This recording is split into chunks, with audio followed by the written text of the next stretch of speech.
Saudara, ratusan warga Palestina menggelar demonstrasi di Ramallah pada Selasa 28 Januari 2020 malam.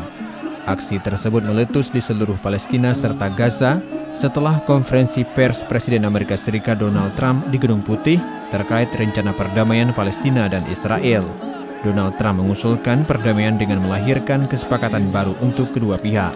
Dengan kesepakatan itu, menurut Trump, Israel akan mendapatkan keamanan yang dibutuhkannya, sementara Palestina akan mendapatkan negara yang mereka inginkan. Namun dari usulan tersebut, warga menuding Trump lebih berpihak ke Israel dan akan merugikan Palestina. Sebab salah satu isi kesepakatan itu adalah menetapkan Yerusalem sebagai ibu kota Israel, sementara Palestina akan diberikan wilayah Yerusalem Timur untuk dijadikan ibu kotanya. Para pengunjuk rasa menyatakan kemarahan mereka terhadap usulan kesepakatan Amerika Serikat dengan membakar bendera Israel.